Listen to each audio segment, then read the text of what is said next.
At times, God's blessings do not come the way we expect as human beings. Sometimes, what we pray for arrives wearing the clothes of loss, delay, or disappointment.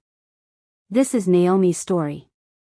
Naomi lived and worked in Nairobi, a city that never sleeps, where dreams rise with the morning sun and compete with traffic, deadlines, and ambition. She believed God had laid everything plainly in front of her. And for a moment, it seemed true. Naomi had a stable job. A clear plan. A future she could almost touch. She woke early, dressed with purpose, whispered prayers on her commute, and trusted that obedience would always lead to reward. She told herself, God is ordering my steps. And he was, just not in the direction she expected. Because sometimes, before God builds something new, he allows the old to shake. The first loss came quietly. A contract not renewed.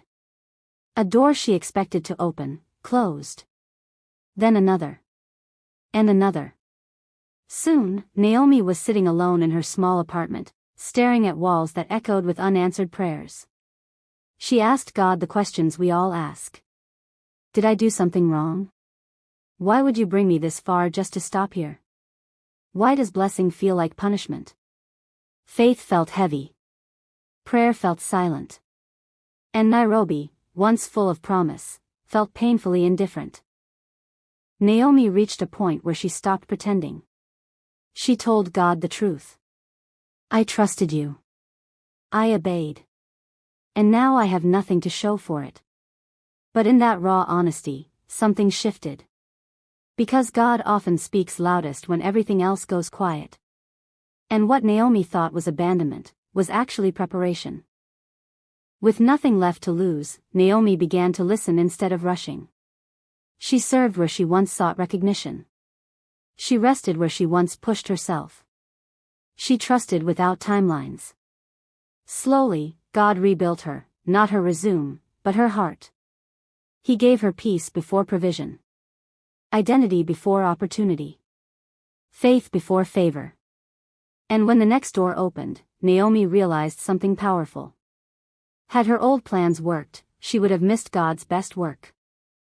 What Naomi lost was real. But what she gained was greater. She discovered that God's blessings are not always things we hold.